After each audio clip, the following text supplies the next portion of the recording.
happens when I do that? Seriously, think about it. You just saw me take something clean, something orderly, something full of life, and I turned it into a problem. And then I just dropped it. I left it there. Some of you probably felt that little jolt, that discomfort. Maybe you thought, he should pick that up. It's his mess. It's the right thing to do. Others might have thought, it's just one piece of paper. It's not a big deal. And that, right there, is the most important question of our lifetimes. We are all living on a stage where we've been throwing our crumbled paper on the ground for generations. We treated this incredible, orderly, life-giving system, our planet, as our personal trash can.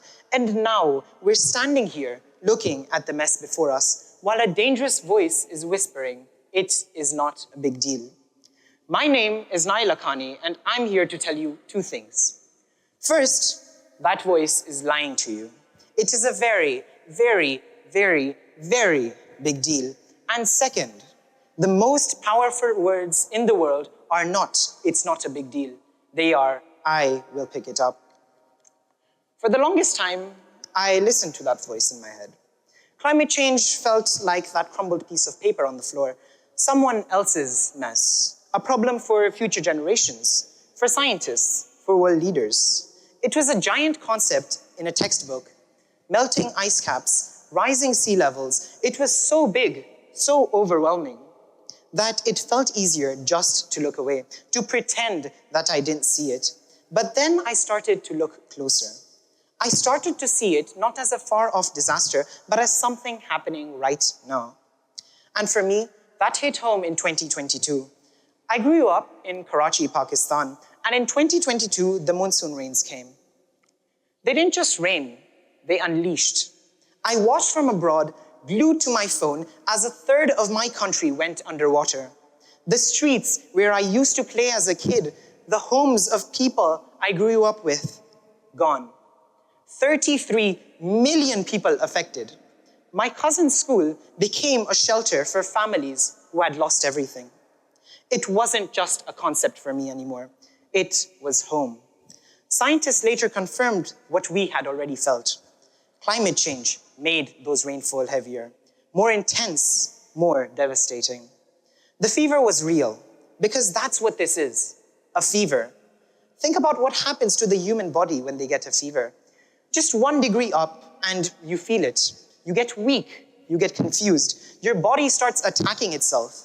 A fever of only 1 or 2 degrees can put you in a bed for a week. It can kill you. Our planet has a fever. Since the late 1800s, the Earth's average temperature has risen by about 1.2 degrees Celsius.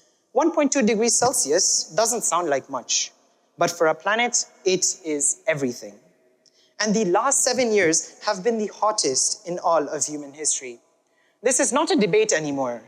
This is not politics. This is physics. This is chemistry. This is the basic science of what happens when you trap too much heat in an enclosed system. And here is what that fever looks like. It looks like the ice at the top of the world disappearing. Greenland and Antarctica are losing billions of tons of ice every single year. Not slowly, not gradually. Billions of tons. That water has somewhere to go. So it goes into the ocean, and the ocean rises. It is rising right now as I speak before you today, slowly but surely. And by the end of this century, it could be high enough to displace over 600 million people living in coastal areas. 600 million. That is twice the population of the United States of America, forced to move from their home because the water came for it. It looks like the ocean turning against us. The seas have been quietly absorbing our carbon dioxide emissions. It seemed helpful at first, like they were cleaning up after us, but it comes with a price. The CO2 turns the water acidic. It is dissolving the shells of the tiny creatures at the very bottom of the food chain. If they die, everything about them dies too. The fish, the birds, the people who depend on the sea to eat. The ocean is not just rising, it is sick. It looks like the weather turning violent. Wildfires so big that they create their own weather systems, choking entire continents with smoke you can taste from thousands of miles away. Floods so deep that they swallow whole regions, not just homes, but entire towns, entire histories. Storms so strong that the old categories don't even capture them anymore. This is not about saving the planet. This is about saving us. The planet will be fine. It has survived asteroids and volcanoes and even the Ice Age.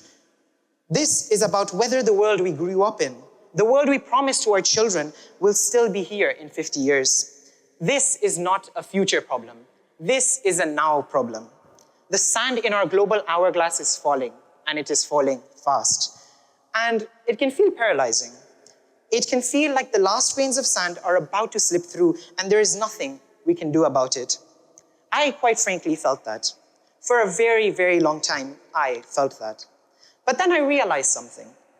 Helplessness is a choice, and so is hope.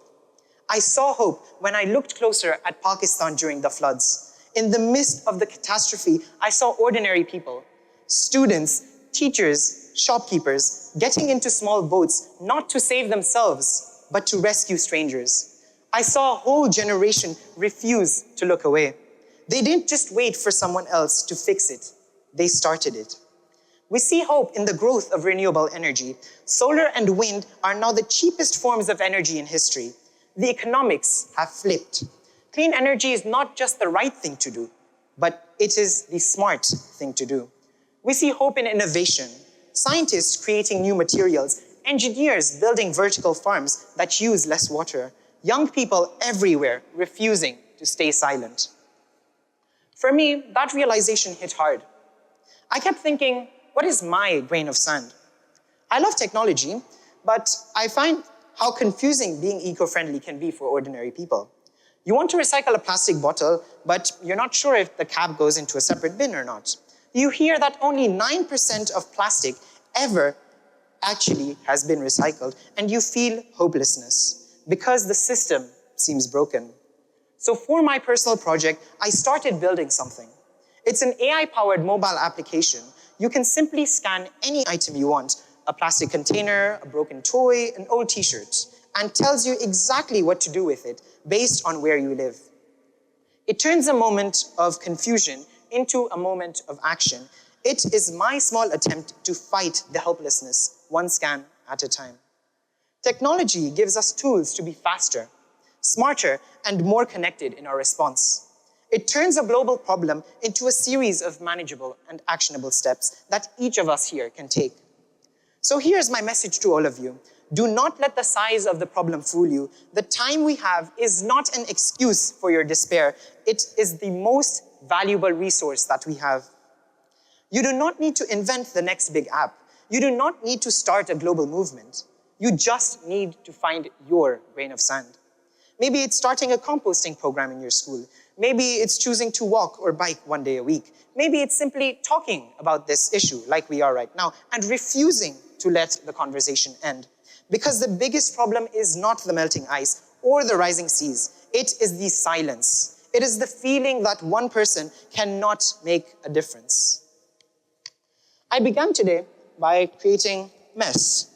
I took something straight, clean, orderly, full of potential, and I damaged it. Look how much effort this takes. The destruction of it took 1 second, yet the repair takes minutes. And no matter how carefully I try to repair it, the scars will still remain. The damage has been done. We cannot pretend otherwise. But our story does not end with the damage. The hourglass is still running. We see the sand falling, but it is not empty, not yet. And just like the fever in the human body, the falling sand is a warning, a signal that something is wrong, that the system is under too much stress, that action is needed before it is too late. We still have a page, a wrinkled, scarred, but still whole page. Our generation does not get the clean page. We get the scarred one, and that is our challenge and our opportunity.